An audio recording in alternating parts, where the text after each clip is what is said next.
welcome to Secure Penetration Testing Operations, Demonstrated Weaknesses in Learning Materials and Tools. You are in the Mandalay Bay EF room, so if you're not in the correct room, please exit towards the back. The name of your speaker today is Wesley McGrew. Before we begin, a few brief notes. Stop by the business hall located in Bayside AB during the day and for the welcome reception from 1730 to 1900 tonight. The Black Hat Arsenal is on the Palm Foyer on level 3. And join us for the Pony Awards in Mandalay Bay, BCD at 1830. And thank you for putting your phone on vibrate. That makes it easier for the rest of us to ignore it while you wait for it to go to voicemail. And also there are 6 microphones, I believe 6, scattered around the room. So when we do get to Q&A, if you could please kindly step up to one of the microphones so that we can all hear your question, that would greatly help. And without further ado, Wesley. Thank you so much. So I appreciate y'all coming out for this. So the interesting thing about this talk is that it's probably the most difficult one I've had to put together. And if you sort of look into this and you sort of look into the white paper that's behind this work, and some of the previous talks that I've given on the subject of penetration testing security, you'll probably understand why. And so a lot of the people who are here today in attendance are penetration testers or authors of books or training material, trainers, or you have recently taken a class here at Black Hat or at SANS or something like that, and you're getting started in penetration testing. In any of those cases, you have a stake in this. And so it's very different from these other talks where we're breaking things and we're talking about people who aren't in the room. We're talking about people who, the faceless developers at some random company, the software you found the vulnerabilities in, the hardware that you found vulnerabilities in. It's a more difficult thing to talk about when it's us and when we're being introspective about this industry. But I think it's something that we have to do to improve things. And so that's why this talk is the third one in a series of talks I've given on secure penetration testing. This one is specifically on the learning material that we use to train penetration testers, the tools that we use, the reference material we use, and the standards we follow. So for myself, Wesley McGrew, I'm the co-founder of Horn Cyber. So we founded Horn Cyber as the Halberd Group last year, and we were acquired by Horn LLP, the accounting firm. And now we're a wholly owned subsidiary, and we primarily provide advanced penetration testing services. We provide some vulnerability analysis, incident response, things like that. But one of our main focuses is on offensive security and doing that in a way that brings value to clients. And so in this time doing penetration tests as Horn Cyber, we've noticed a lot of insecure practices being carried out by previous penetration testing teams. At Horn Cyber, I'm the director of cyber operations. I lead the offensive engagements as well as research and development into tools. And I still teach at Mississippi State University. You might have seen me speak before with that as sort of my banner. I'm part-time there now, so I still teach a class a semester, still a great school to go to. I'm just across the street in Horn. So the situation at a glance for advanced penetration testing and the state of penetration testing in general is that it's not a very mature field yet. People have been doing this for some time now, a couple decades or so now, but it's still not a mature field. The main problem that I've identified with this, as far as problems that this can pose for the penetration tester or pose for the clients, is that these insecure practices used on these penetration tests put clients and penetration testers alike at risk, and we're going to talk about these things. The penetration testers and targets, penetration testers and clients, targets, what's the difference, right?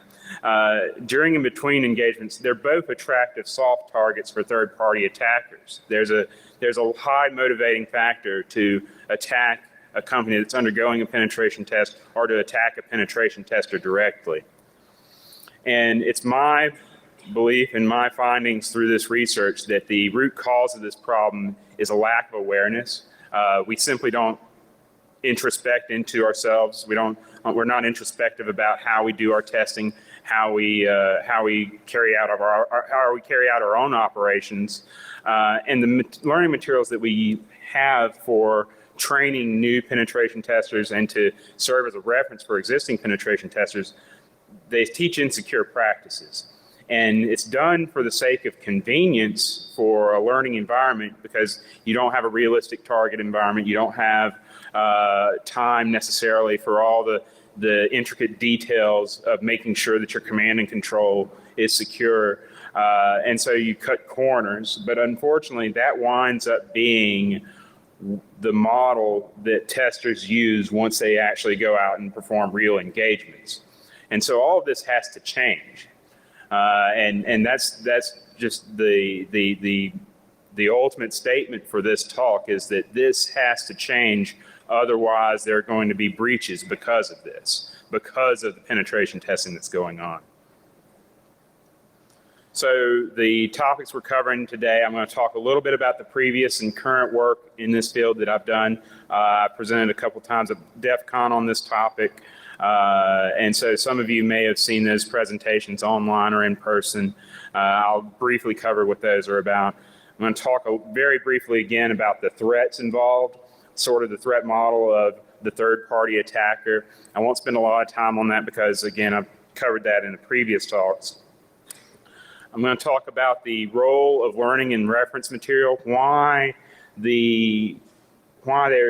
is a problem with the depth of which learning material goes into this topic, and why a lack of addressing these security issues in that learning material can lead to penetration testers doing this insecurely.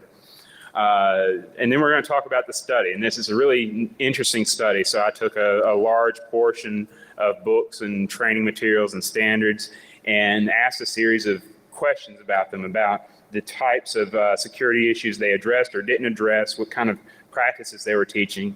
And I'll talk to you about some of those findings. I'm going to recommend some best practices moving forward.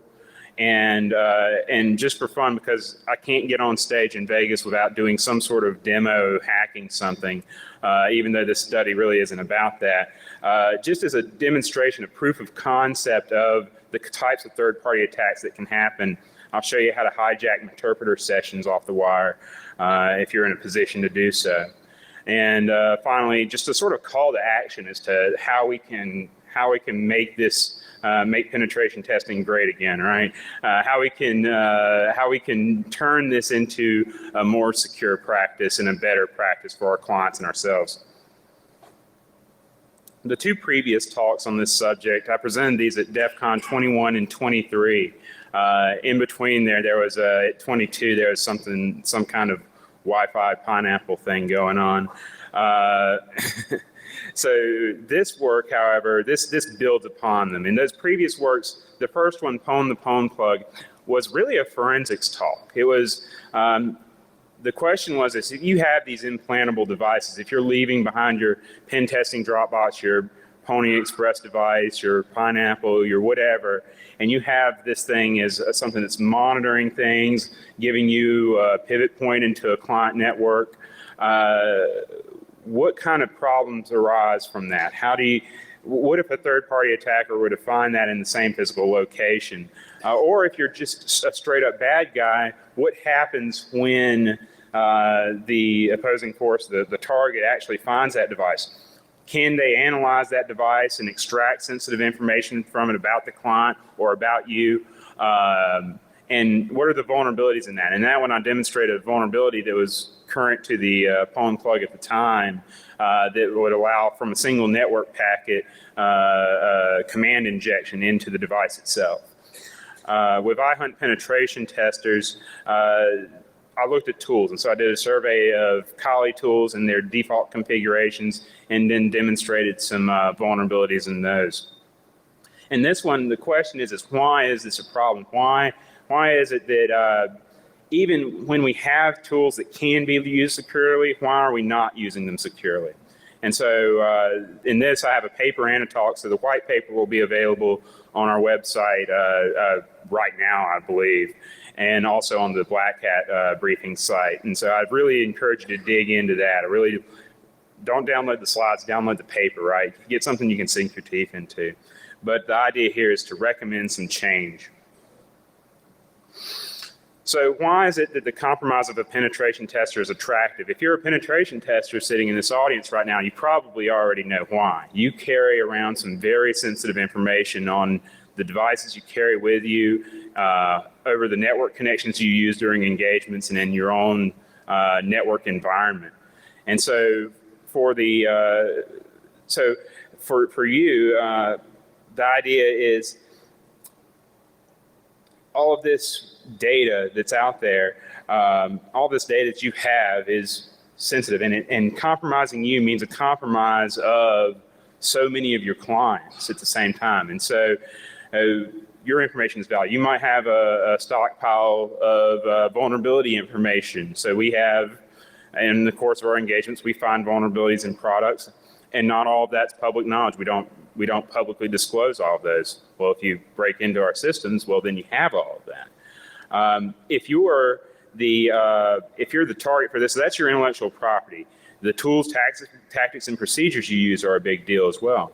But also, to use you to compromise your clients is a big deal. So it provides great operational cover for a third-party attacker. If you're that nation state, you're that organized crime threat that wants to hack into one of your clients during your penetration test, all sorts of strange things happen in the pen test. I make myself available 24/7 to our clients via my cell phone, so that if something strange happens on their network, if they notice something, they can call me up and determine very quickly whether it's us or not. And then sometimes it's not us; it's a third party. It's an attacker that's also live on the network alongside us.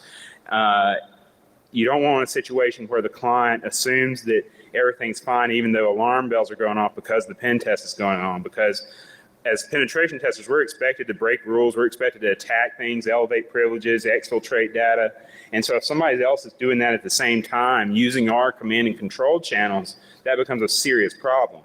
And we've noticed this. So on a recent engagement, within 15 minutes of starting this engagement of this very large company, hundreds of Class C subnets, first 15 minutes, the first thing I find is a Windows XP machine responding on SNMP with process lists, right? You can turn this on. It's interesting to see, but Windows XP machine dumping process lists to you via SNMP. And that was a finding in and of itself, of course, but one of the processes that I noticed was a Java version of the Meterpreter agent running, and it was running in as a listener. And so you could connect to this thing with Meterpreter and control the system. It's already there. It was already pre-owned for me, right? And it turned out that had been in place for at least 8 months due to the previous penetration testing firm that tested this client. They had left that there for that long.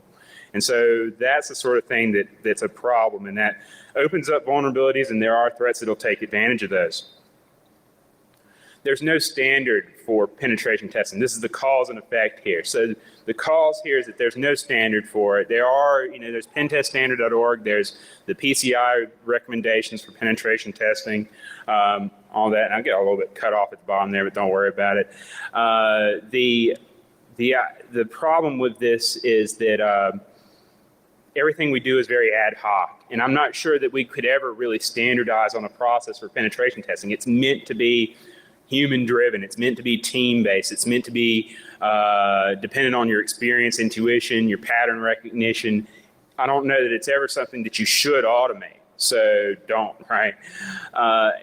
And so that's great that we're very dynamic in the way we do testing, but the trade-off there, the problem is when we're not flexible, when we're not adapting to the situation and being aware of our environment, we're not necessarily using encrypted command and control. We're not using strong practices for making sure that we're the only ones on the system. And so there's a trade-off here. There should be standards for that sort of thing, but we have to trade off between our flexibility that gives penetration test value and the rigor that's required to make sure that they're done properly.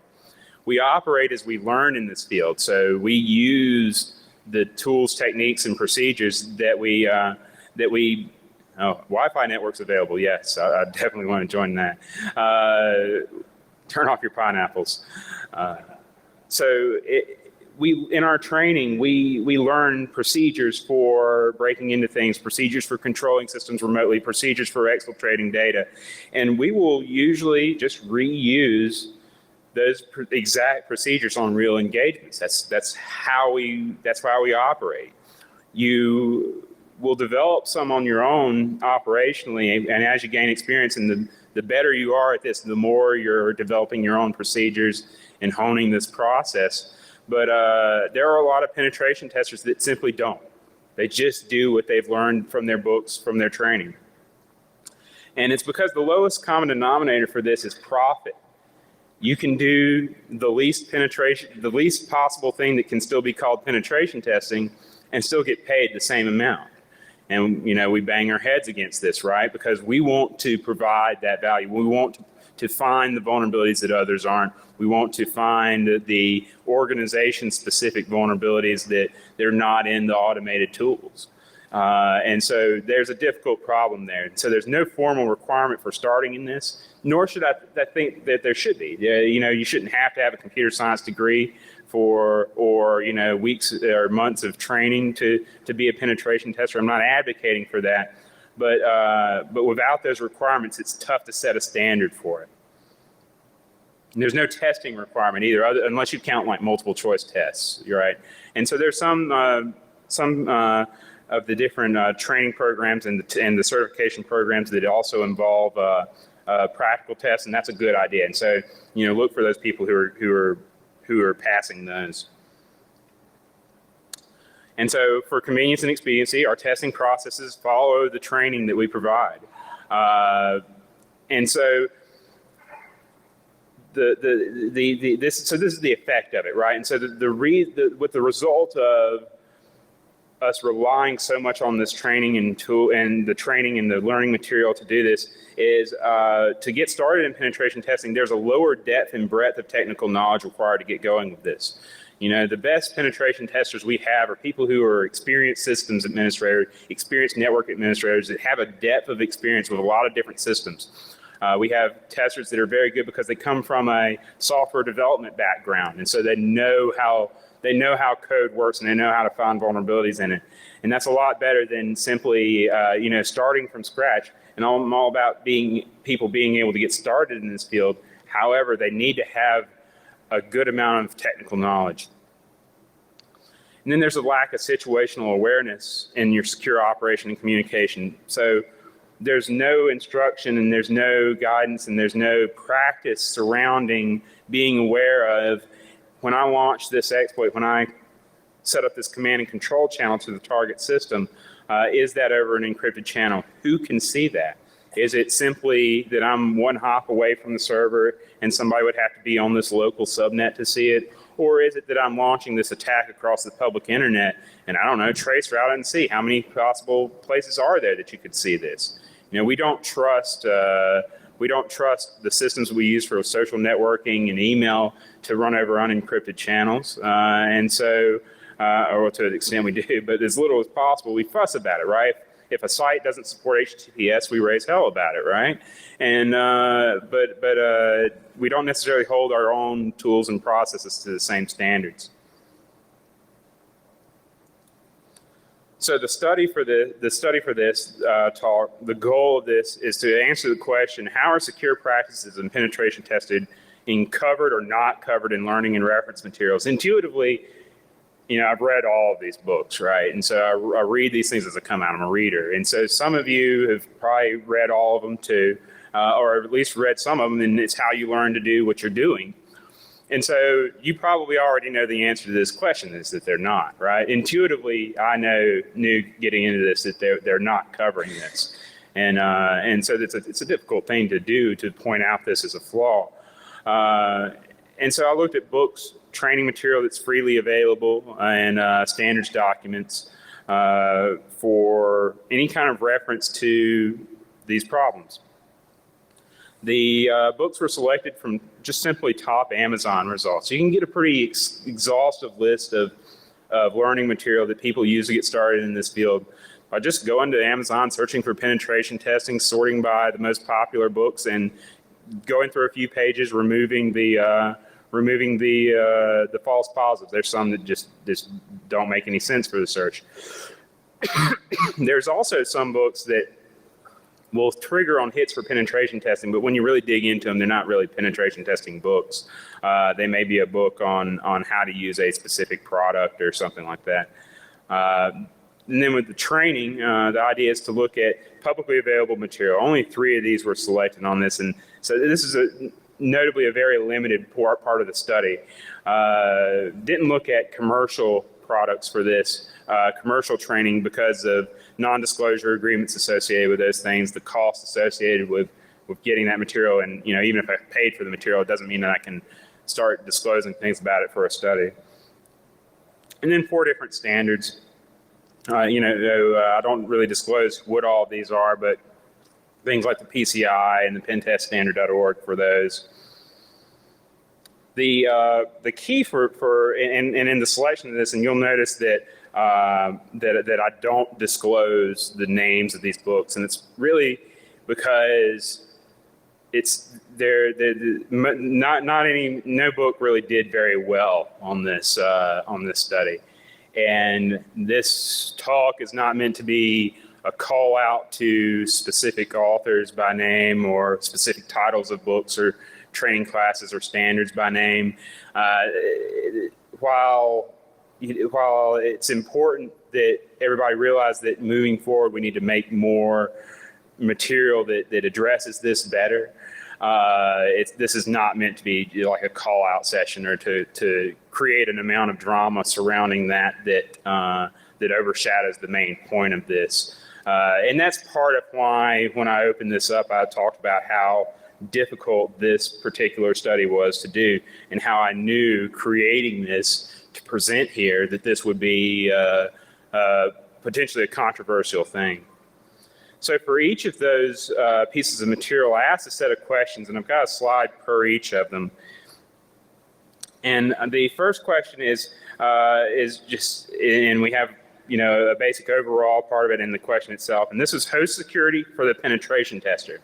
So does the work address precautions for preventing penetration testers' systems from being compromised? And the one caveat that I had for this question when I analyzed a piece of material to see if it addressed this concern was I did not count it if they told you to change the Kali password away from TOOR. Almost everybody at least gets that, but it's just not good enough, right? That's a good first step, do that, but that's not really addressing this. And so how do we make sure that the system itself doesn't get compromised? And then host security for the client. So we've talked about for the testing systems, what about the client? So does the work address precautions for maintaining the security of client systems during the test? So during the penetration test, are the actions that I'm taking against that client system leave it open for anybody to compromise it? So needless to say, there's going to be that vulnerability there that I use to get in, and somebody could easily exploit the same vulnerability to get in. But am I leaving backdoors in place? Do I have a process for making sure that I don't start back up on a reboot such that there's a likelihood that malware, that command and control, stays there after the test is over with, like we saw on a recent test? So are we addressing those concerns? Communication security. So this is sort of when we're talking about scoping with a client, when we're talking about that thing where the client can call me up at any time to get a sanity check on, was this you? When we provide our results, when we generate our report, when we write our reports and we send that to the client, is all of that being done securely? That report is usually pretty explosive when we send that, right? So there's a lot of very interesting information in those reports that a lot of people would want to see. Are we addressing that whenever we talk to the client? And so are we encrypting that? Are we using some sort of one of our own like HTTPS Dropbox type systems, not literally Dropbox, but like a file sharing service that's encrypted so that they can get at that? Can we even set up PGP keys? That would be nice, right? If we could use email encryption to handle this problem, but often the client isn't well prepared to engage in that. So client data in transit, this is during the test. So when we proof of concept our exploits, right? Our findings. We want to determine the impact of those findings. That's as important as pointing out what the problem is. Point out what the problem is, point out how bad it's going to hurt so that somebody can make a decision as to what are we going to patch? What are we going to do first? Well, we're going to fix the things that are easiest to fix that have the highest impact. And so in the process of proving that impact, we exfiltrate data from the client to show, well, we can get customer records from this. We can get domain admin credentials, password databases, that sort of thing out of a system in the process of doing this. And that drives the point home. But if we're doing that, are we bringing that to our systems in a secure way? Are we doing it over the public internet, over a netcat shell? That's a problem, right? So does this work address transmission of client data? And then client data at rest. So on our systems, how are we protecting it? So the data is sitting on our local systems, on our network during the test. Is it in a form that anybody can get at? How do we maintain access control over it?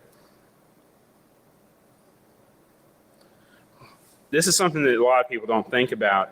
Your operational security when you're doing your open source intelligence gathering. So your first phase of a penetration test is probably to see what information is publicly available about the system, about the client systems, their organization. What can you find from job listings? What can you find on Pastebin about them? That sort of thing. The problem is when you're doing that open source intelligence gathering, you wind up you wind up possibly revealing a little too much about your client, right? And so so some people say, oh, do these sorts of things over Tor so it's non-attributable, or you're doing it over Tor because you're searching some dark web sites for things. Well, the more specific you are with your search terms, the more you're disclosing who your client is to sites on the public internet or sites on Tor. And so while you're doing that, you're basically telegraphing to third parties that, hey, XYZ is doing a penetration test for ABC. So that's a problem. So are you addressing those concerns?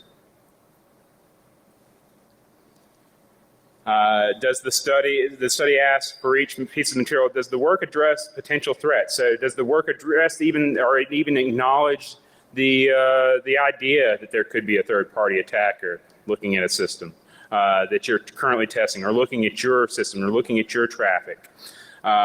So does it address issues with conducting tests over hostile networks? And so the hostile network, the most hostile network is the public internet, right?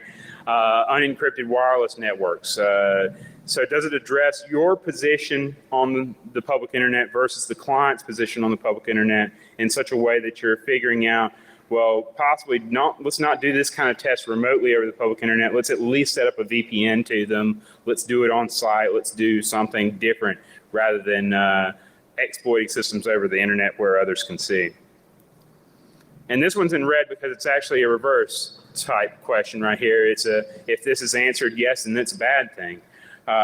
Insecure practices. Does the work demonstrate or teach at least one example of an insecure practice without describing how it might leave the tester or the client vulnerable? And so it's okay if you disclose, if you talk about setting up the netcat shell is the best example of this, right? Netcat shell over the public internet with a bash prompt on the other end of it, or a command prompt on the other end of it. That's the classic, you see this in every piece of material instance of this.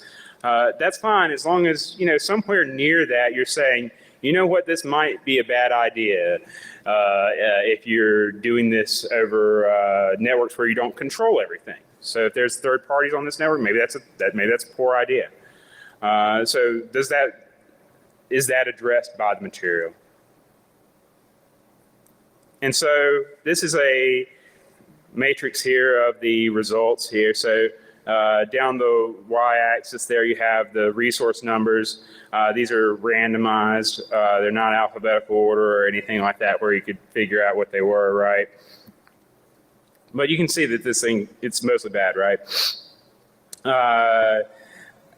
And across the x-axis you have the different questions. Host security penetration tester, host security client, communication security, client data in transit, data at rest.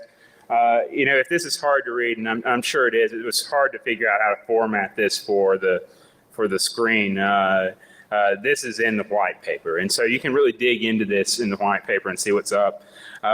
There's a few notes about this. One, you see this is mostly red. Most material don't address any of these issues. I would say most of them are red all the way across. You'll notice that for the insecure practices, the colors are inverted for Y and N. Since, yes, I covered insecure practices as a bad thing in this instance. The two yellow N's on insecure practices they passed by virtue of not having, of not covering practices. The books were, in those cases, or the material in those cases were sort of procedural in nature, a standard or a book that covers things from a sort of a management type perspective and not necessarily the nuts and bolts of actually exploiting systems. And so that's why those are in. So you'll see that there's, you know, most books did not cover any of this. So out of 24 works, 14 did not address any of the issues. So the majority of them didn't address any of these questions. Only 4 pieces of material addressed more than 2 issues. So every work that actually covered technical practices described actions that were potentially dangerous or insecure. Every one of them was a yes for that, with the caveat that that one of them warned about doing these things over unencrypted networks. The most common flaw in this case is, as I've been talking about, unencrypted command and control. Netcat, web shells, default interpreter agents. These things that we normally use because we're mimicking we're patterning our attacks after what we see real attackers doing. Real attackers may or may not be doing this securely. They don't care as much as we do, right? And so if we're patterning what we do after what they're doing, then we in turn don't do this securely. And so this is the fun part of the talk right here. And without disclosing the actual material itself, although if you're clever with searching and digging through material, you'll find out which books and which materials these were. I have a few greatest hits here for examples of the most insecure practices presented in the work study. And these are things that just really stood out to me, things that when I was taking my notes for this, I really, stood up and took note of. And for these, I have a different, so I'm giving this talk at DEF CON as well on Saturday. I'll have a different set of these for that in case you're really bored and you want to see this talk again, you can see a different set of these. So this one is just a very common issue here. This is a variation on the sort of Netcat reverse shell, Netcat open up a shell type thing. In this case, it's a payload. I'm not sure that I'm pronouncing it correctly. Simothua. I'd never used it before personally, but I saw it, covered in several of these pieces of material. And in this case, this is talking about after compromising a system, installing this payload on the system. And I guess the benefit of this one being that it can inject into another process and listen for you. The key here is that this one is, this is something that runs on a system, and a lot of these do this. It runs on a system and it listens for a connection. That's far more dangerous. So all these things over unencrypted networks, unencrypted channels or over unencrypted networks are dangerous anyways. But having one listen on a socket for anybody to connect to is a problem, right? and so are even more of a problem. And so in this case, not being familiar with this, I didn't really know what you would use to talk to it after it gets set up. But later on, it talks about, well, we can log into it by netcatting to that port. And so it's a dumb client for it. It just takes a terminal to be a client for this piece of payload. And this is functionally identical to the Meterpreter agent that you use. As far as this talk is concerned, it's obviously Meterpreter is more advanced. But even Meterpreter in its default configurations don't address these. The difference is that the people who develop Metasploit and develop Meterpreter realize this, and they have documentation about the problems with default Meterpreter, and they have a mechanism for making it more secure. This one is hilarious. And so this piece of material, I know some of you are going to know what this is from. They have a section on using proxies in penetration testing, and I've taken steps 2 through 4. Step 1, I don't even remember what it was, but it wasn't important. But step 2 was to enter proxies into your favorite search engine to find a site providing a list of publicly available proxies. Each proxy in the list contains an IP address and a port. Randomly select a proxy from the list and write down that IP address and port. And in your browser, find the proxy settings and manually configure your browser to use the information from step 3. And now, go to town, right? Do whatever you want to do at that point. The problem with this is you don't know who's running those proxies. Probably not nice people, right? So you're literally making sure by this that you are doing your attacks across a network that is untrusted and probably is actively untrusted, actively hostile to you. And they had a note there, and they're literally saying that on a test, choose a proxy outside the United States to best simulate what an advanced attacker would do. And proxies based in the United States can have their records subpoenaed, which is why a malicious party typically would refrain from using them. So they're telling you to actively seek out proxies in other countries to route your attacks through. This is not something that you should be doing on a legitimate penetration test. This is another proxy one. This one is talking about searching for public proxy lists.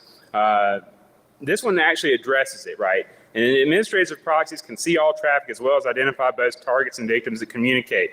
We highly recommend that you research any proxy prior to using it, as some might use information captured without your permission. I don't know how you conduct this research. I don't know how you determine what they're doing with it. I guess if it's a Tor exit node, you can be pretty sure that they are.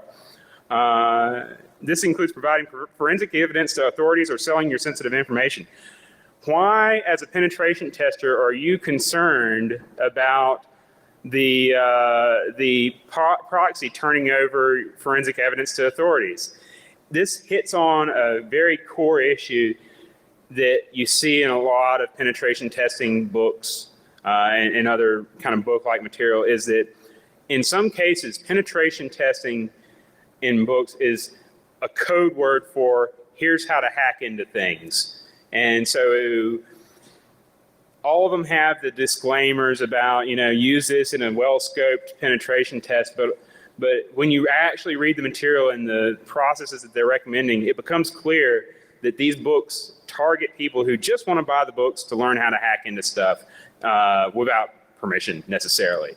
And so things like that, sometimes it bubbles up to the surface in these texts. This one is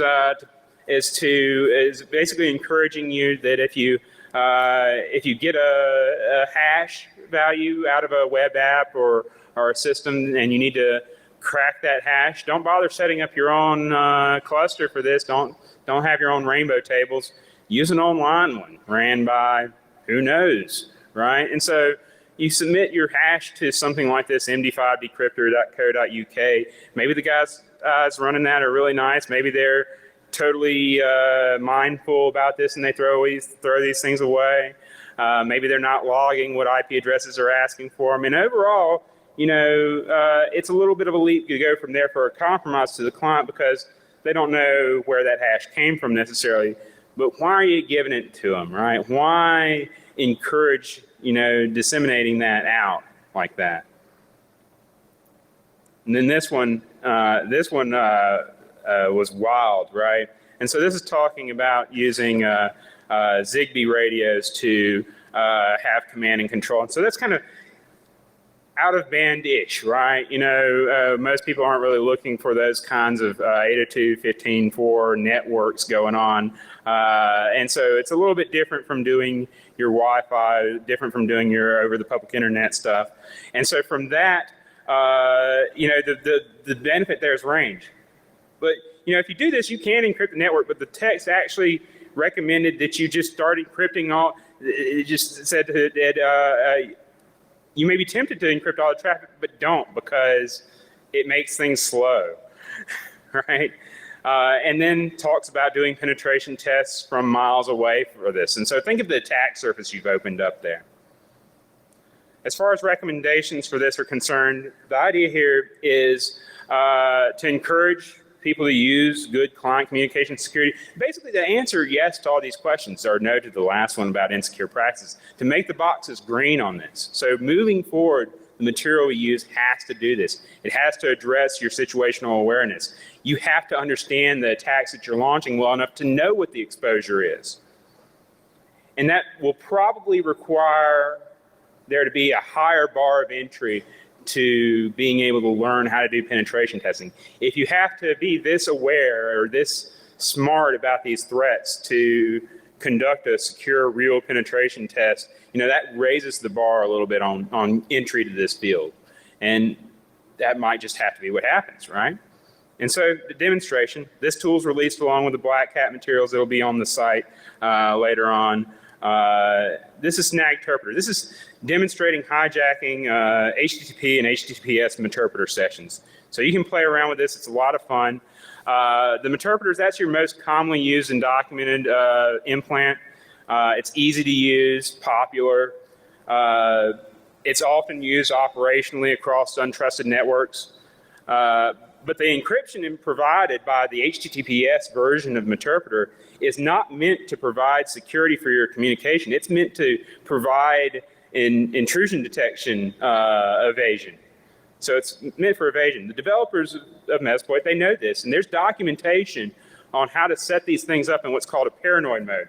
Validates those certificates, but it's more of a pain to actually set up. And nobody teaches you how to do this other than the official documentation. So what I've got here is my demonstration. We've got three systems rolling here. We've got a penetration tester, and penetration tester is sitting here waiting for incoming connections on its IP address. Oops. It's waiting for a Meterpreter agent to phone in, an HTTPS reverse handler. We have our client over here that's going to run the link to Wesley McGrew's docs on pastebin, not .exe at all. And we have the third-party attacker who is sitting with a similar situation, also waiting on a Meterpreter agent to show up. And so when we run this totally innocuous EXE, and this is the payload, right? So this payload would execute as, you know, the payload to an exploit or as a phishing attempt or something like that. It shows up on the penetration tester system, and the penetration tester has command and control over the target system. The Snagterpreter tool, you provided an interface, a target IP address, so the client's system, the listener, the penetration tester's system's IP address, and the listener's port, and a port on your local system that you want to forward that shell to. And it's really very simple. It sets up a man-in-the-middle attack, sets up a simple ARP spoofing attack, though any man-in-the-middle attack that you're comfortable doing, any time you're on a network position to do these sorts of things, you can launch these things. We're going to run this. Yeah. And so we start spoofing there, and in a second, boom, now we have the Meterpreter shell as the third-party attacker. And so this third-party attacker now has control over the Meterpreter session. The penetration tester doesn't see anything on their screen. If they try to issue a command right now, it won't work, it'll hang. Once we stop the man-in-the-middle attack, it'll get passed back to the penetration tester, usually with no interruption of service. Unless the timing on this is really bad, so it went back to the penetration tester, never knew anything was wrong. You could automate this attack. You could detect the sessions, you could inject something into that session, and then pass it back to the pen tester before they even realized it. And so, going back to the slides here,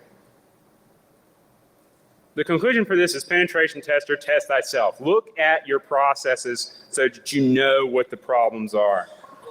And so you can't have this both ways. You can't report on vulnerabilities in situations involving malicious actors intercepting and modifying traffic while ignoring that same threat model in your operations. And so we have to improve these things. And that's the sound bites for this, really. The core points of this is that we're putting ourselves and clients at risk. Third-party malicious attackers can take advantage of it. The root cause is the learning material and the way we learn to do these things. And direct and mindful action has to be taken in order to solve this problem. And so with that, the materials will be available on our new attack surface blog. And we have about 3 or 4 minutes for questions if you'll just come to the microphones.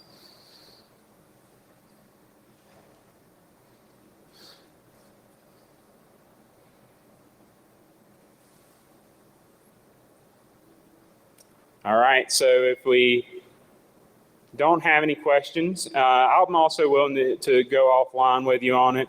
And so, so thank you for attending this, and I hope that it helps you be a little more introspective about your testing.